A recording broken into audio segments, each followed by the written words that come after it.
Jenius Medis. Jika sahabat menyukai cerita ini jangan lupa like, komen dan share. Terima kasih. Bab tahun 1629 sampai tahun 1632. Yah, Fang Gang ragu-ragu, memikirkan sifat ayahnya yang biasa, dan menghela nafas tanpa daya. Aku ingat adikmu suka makan anggur manis Gui Mingzai, jadi pergilah ke Gui Mingzai. Jericho Lee memikirkannya dan berkata, Gui Mingzai sangat mahal. Butuh ribuan dolar untuk memesan beberapa barang sekaligus. Fang Gang terkejut. Fang Sayan sangat menyukai wine manis Gui Mingzai, namun wine manis Gui Mingzai juga terkenal. Namun, sebagai restoran pribadi, Gui Mingzai hanya menerima beberapa reservasi pribadi. Dulu, Fang Sayan hanya beruntung. Dia pernah dibawa oleh seorang temannya. Lalu dia meminum anggur manis dari Gui Mingzai, dan dia tidak pernah melupakan rasanya. Kamu tidak perlu mengkhawatirkan uang, kata Jericho Lee sambil tersenyum. Kamar hanya terdiam beberapa saat, tapi Gui Mingzai hanya menerima pemesanan pribadi, seolah-olah. Jangan khawatir untuk datang malam ini. Yah, Fang Gang harus menerimanya, dan segera memikirkan hal lain. Ngomong-ngomong, saudara Lee, sepupuku sepertinya akan kembali hari ini. Oh, baiklah, kalau dia kembali lebih awal, mungkin dia bisa menyusul kita untuk makan malam. Tutup teleponnya, lebih dari jam 4 sore, Fang baru saja menyetir untuk menjemput Jericho Lee. Setelah naik bus, Fang Gang ragu-ragu, saudara Lee, apakah kamu benar-benar ingin pergi ke Gui Mingzai?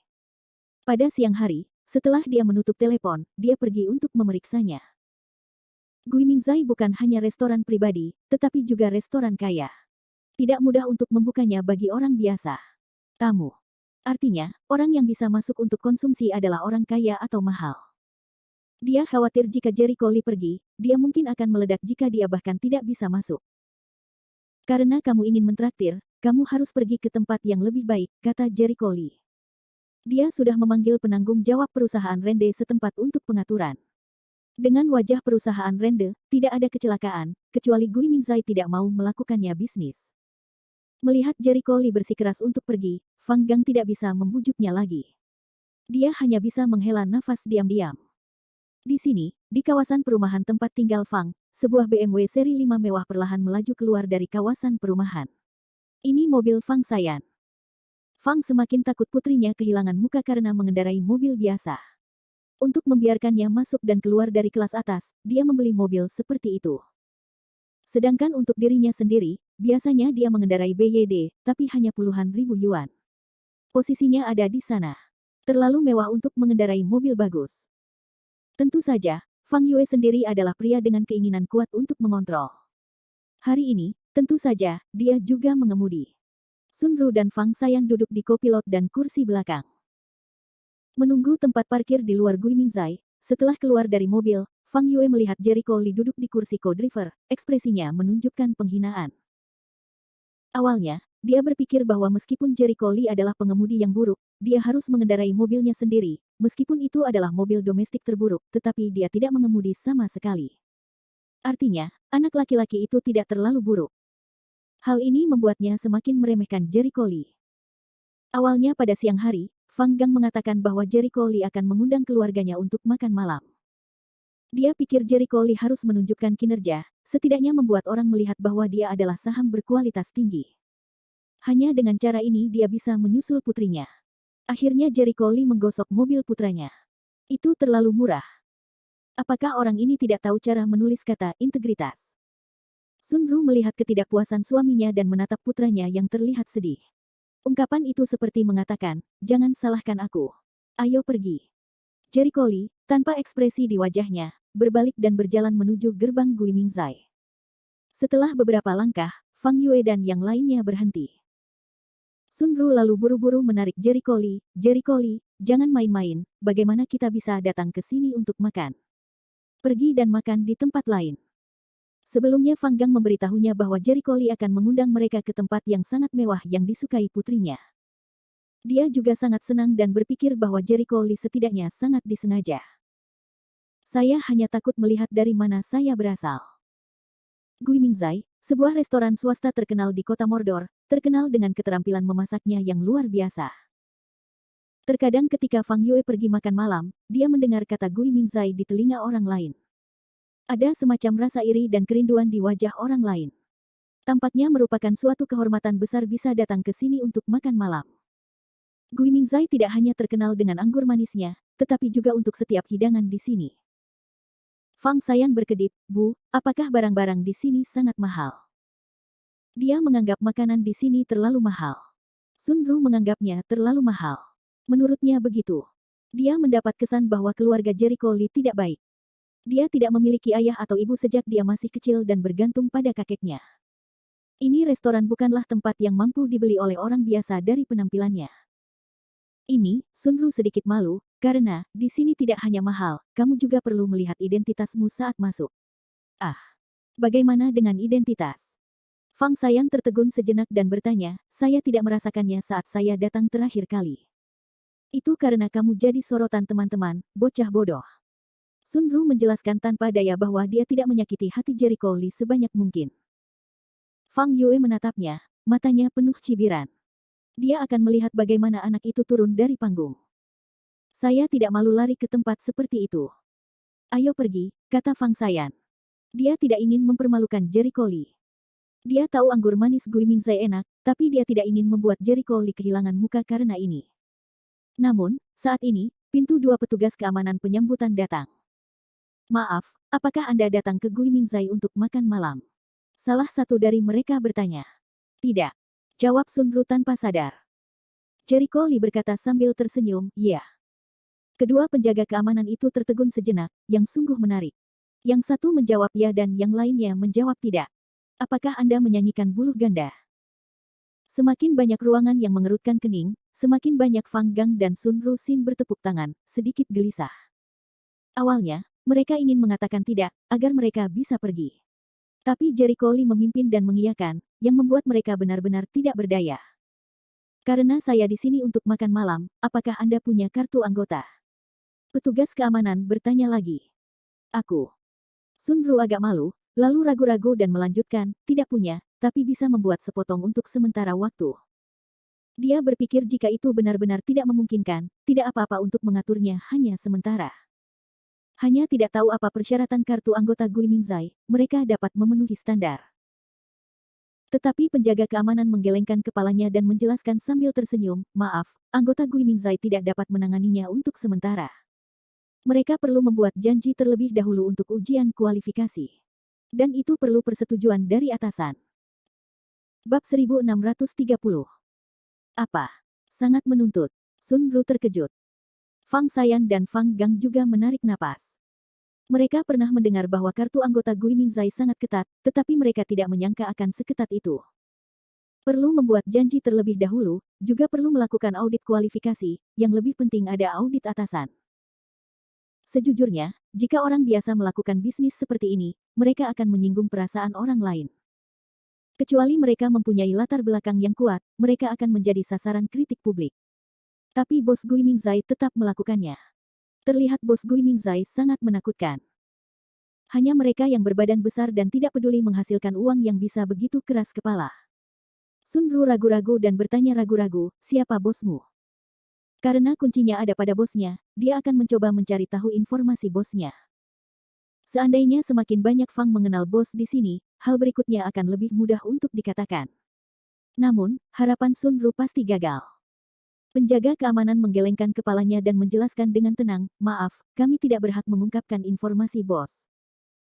Mendengar kata-kata itu, Sun Ru mau tidak mau merasa kecewa, tetapi dia tidak menyerah, atau mencoba bertanya, suamiku adalah kepala biro konstruksi, bisakah kamu mendiskusikannya? Sejujurnya, posisi Fang Yue bisa bertemu banyak orang besar, tapi levelnya terlalu rendah. Mengenal dan berteman itu berbeda. Keamanan Leng beberapa saat, dengan curiga melihat ke ruang mata lebih jauh, lalu menggelengkan kepalanya lagi, maaf, tidak mungkin. Saat berbicara, Jericho Lee yang berdiri di satu sisi jelas bisa merasakan sedikit nada meremehkan dan meremehkan dalam nada suaranya. Hal ini membuatnya sedikit penasaran dengan identitas bos di sini.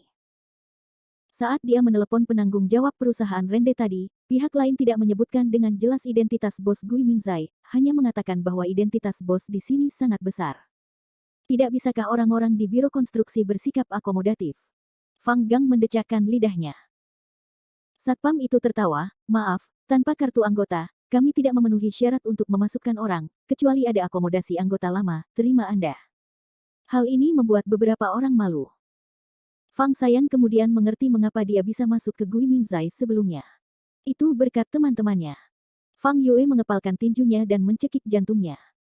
Baginya yang sudah lama mengikuti Vanity Fair, hal yang paling tidak nyaman adalah perasaan dihina. Ming, mereka hanyalah penjaga keamanan Gui Mingzai. Cuma kepala bagian kecil. Kalau direktur datang hampir sama, pikir satpam itu. Adegan itu menemui jalan buntu sejenak. Sementara beberapa orang terlihat sedih, Jericho Lee bertanya-tanya apakah dia harus menelepon perusahaan rende setempat. Sungguh, dia sudah datang ke sini, tapi orang Gui Mingzai tidak bisa mengenalinya. Ataukah orang Gui Mingzai tidak mengetahui kedatangannya? Saat ini, seorang pria turun dari mobil Chang'an. Melihat para pengunjung, baik penjaga keamanan maupun Fang Yue terkejut. Direktur Zhou, Anda di sini. Penjaga keamanan menyambutnya dengan senyuman. Fang Yue bahkan lebih bersemangat, Zhou Ju, mengapa kamu ada di sini? Itu adalah atasan langsungnya, Direktur Biro Konstruksi. Meski menjabat wakil direktur, tenaganya juga cukup besar. Kenapa? Xiao Fang, kamu mau makan malam? Zhou Dong terkejut. Ya, itu hanya sedikit masalah. Mereka tidak mengizinkan kita masuk, keluh Fang Yue. Haha. Zhou Dong tidak bisa menahan tawa dan menepuk pundaknya. Anda harus mendapatkan kartu anggota untuk masuk ke sini. Anda tidak dapat masuk tanpa kartu anggota. Jadi begitu. Fang Yue menunjukkan ekspresi tiba-tiba menyadari. Sebenarnya, dia sudah tahu bahwa dia harus meminta kartu anggota, tetapi pada saat ini, untuk menyanjungnya, dia masih harus berpura-pura bahwa dia tidak tahu apa-apa. Zhou Dong memandang kedua penjaga keamanan itu dan berkata, baiklah, saya akan menerima mereka. Sekarang Biro Zhou telah membuka mulutnya, tidak akan ada masalah, penjaga keamanan itu mengangguk, dan kemudian melepaskan beberapa orang. Terima kasih, Zhou Ju.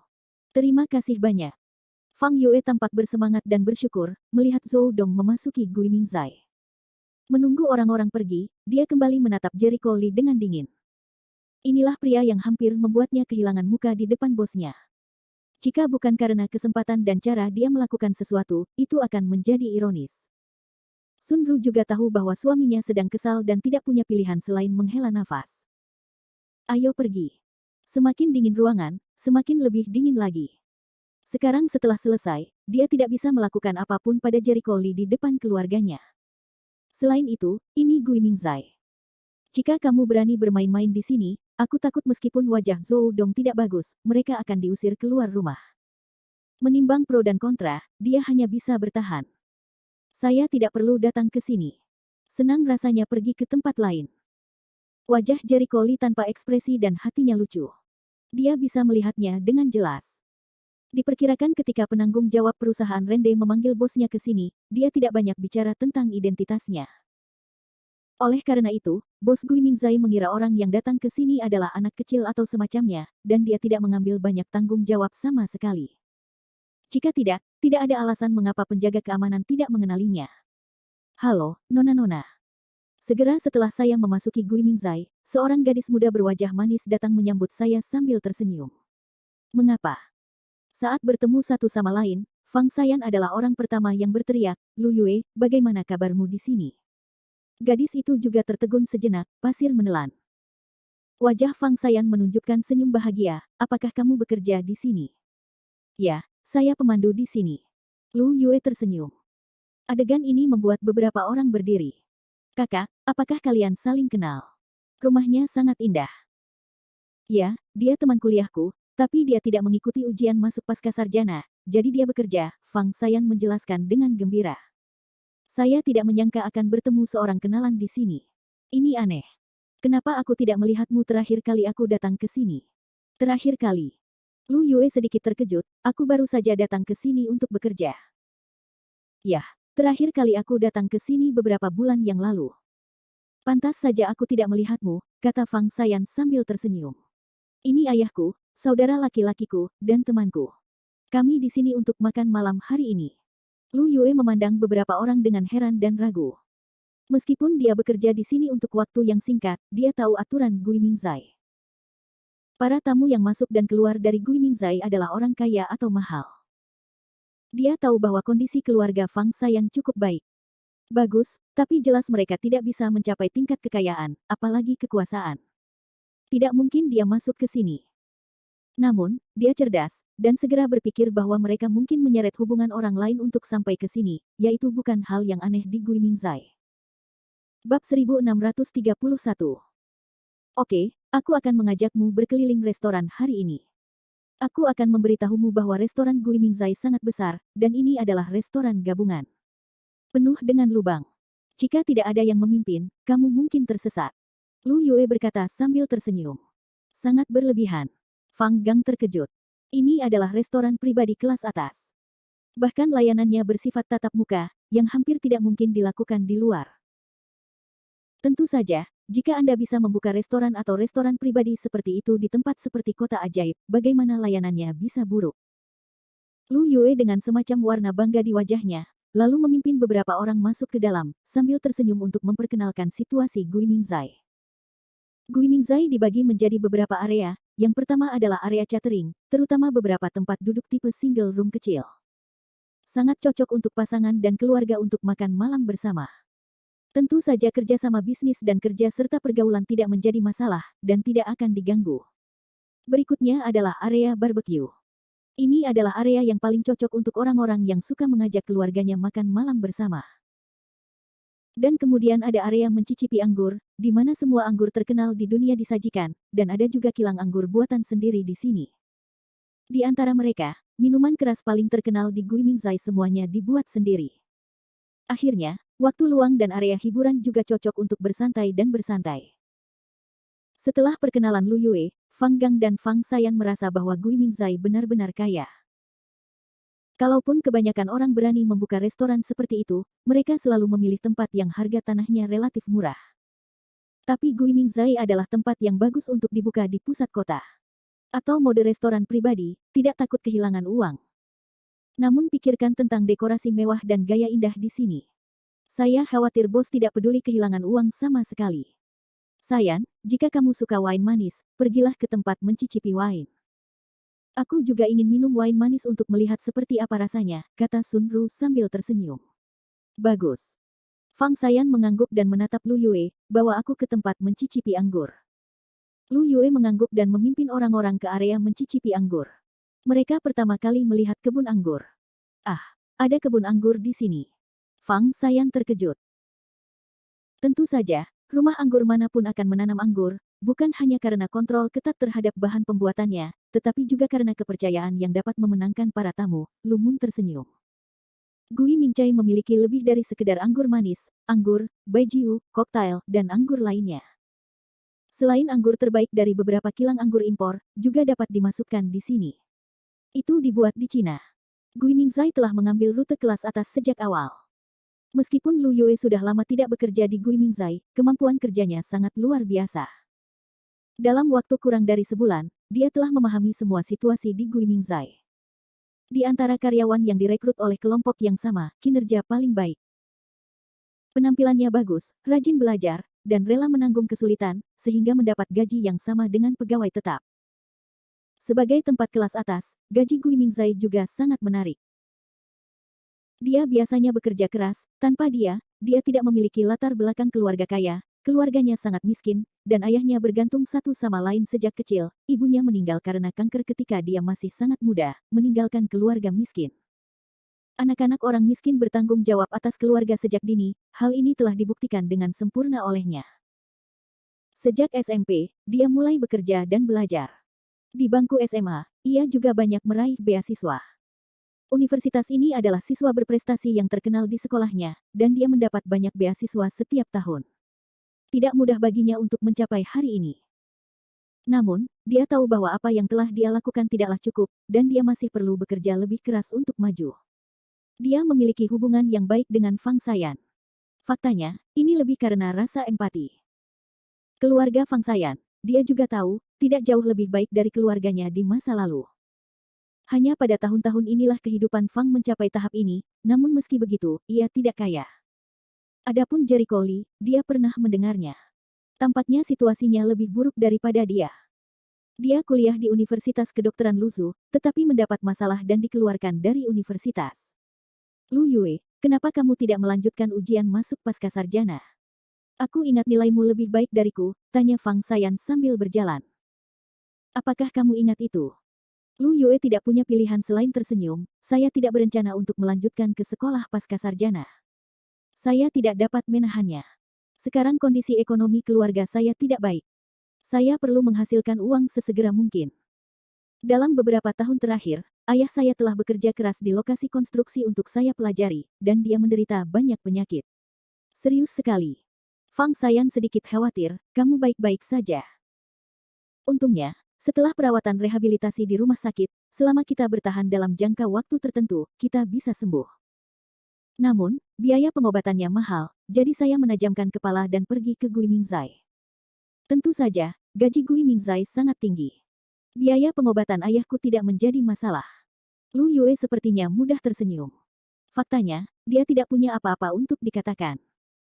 Gaji Gui Mingzai cukup untuk membiayai pengobatan ayahnya, namun jika dia kehilangan pekerjaan, tidak akan ada biaya pengobatan. Itu sebabnya dia bekerja sangat keras. Tentu saja, dia tidak mengkhawatirkannya. Ketika ibunya meninggal karena kanker dan menghabiskan seluruh uang keluarganya, dia bertahan hidup ketika dia miskin, apalagi sekarang. Kalau begitu aku yakin, selama aku bertahan dalam jangka waktu ini, tidak apa-apa. Fang Sayan merasa lega. Yah, Lu Yue mengangguk, jangan membicarakan topik yang berat seperti itu. Kamu di sini untuk makan malam, bukan untuk mendengarkan aku mengomel tentang urusan rumah tangga. Omong-omong, tidak apa-apa, kata Fang Sayan sambil tersenyum. Kamu sekarang belajar di sekolah pascasarjana di Mobei, dan situasinya cukup bagus, bukan? Yah, jika saya cukup beruntung untuk lulus lebih awal, saya sedang memikirkan apakah saya harus belajar untuk mendapatkan gelar Ph.D., tetapi sulit untuk mendapatkan pekerjaan karena saya memiliki gelar yang tinggi, kata Fang Sayan sambil hidung yang keriput. Kenapa repot-repot? Lebih baik pergi ke perusahaan besar itu, bukan? Lu Yuebai menatapnya, lalu menatap Jericho Lee, yang tidak berbicara sepanjang waktu. Dia tiba-tiba menggodanya dan berkata dengan suara rendah, Sayan, katakan padaku, apa hubungan antara dia dan kamu? Apa katamu? Fang Sayan tercengang. Jangan berpura-pura bingung. Aku tahu segalanya tentang kamu dan dia, Lu Yuebai menatapnya. Fang Sayan tersipu, jangan bicara omong kosong. Aku tidak punya omong kosong apapun.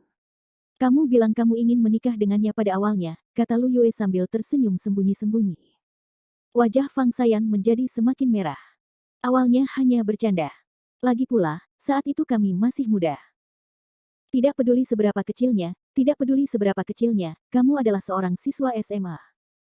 Jangan bilang kamu tidak berarti apa-apa padanya, kata Lu Yue sambil tersenyum. Ketika dia masuk, dia menemukan bahwa Fang Sayan dan Jericho Lee sangat dekat. Meskipun itu adalah lelucon di masa sekolah, jika itu benar-benar tidak ada artinya, lelucon macam apa yang akan dibuatnya. Dan dari cara dia memandang Sunru, dia jelas mengenali Jericho Lee, dan dia senang melihat kesuksesannya. Bab 1632. Lu Yue segera menatap Jericho Lee dan berkata, Jericho Lee, kamu tidak benar. Kami menelan pasir seperti ini. Tidakkah kamu tunjukkan padaku? Jericho Lee malu, Sunru tersenyum, Fang Gang juga senang melihatnya. Namun, Fang Yue tidak puas. Dia terbatuk. Dia sama sekali tidak menyukai Jericho Lee. Tidak mungkin putrinya dan Jericho Lee bisa bersama. Jangan membuat masalah, Lu Yue. Kamu tidak tahu tentang Jericho Lee. Dia dikeluarkan dari Universitas Kedokteran Lusu. Sekarang aku menjadi guru di Universitas Mordor, kata Fang tak berdaya. Oh, maaf, aku salah bicara. Lu Yue menyadari bahwa dia sepertinya telah menemukan bekas luka Jericho Lee. Tapi begitu dia selesai, dia tertegun, Sayan, bagaimana menurutmu? Dia seorang guru di Universitas Mordor. Ya, Fang Sayan mengangguk. Tidak mungkin. Bukankah dia dikeluarkan dari sekolah, dan apakah dia masih bisa menjadi guru? Lu Yue terlihat konyol. Fang Gang berkata, itu benar. Saya belajar di Universitas Mordor. Aku tidak tahu. Saudara Li adalah seorang guru pengobatan tradisional Tiongkok, ya Tuhan. Bukankah seorang guru universitas adalah seorang mahasiswa pascasarjana? Lagi pula, Universitas Mordor adalah sekolah yang terkenal.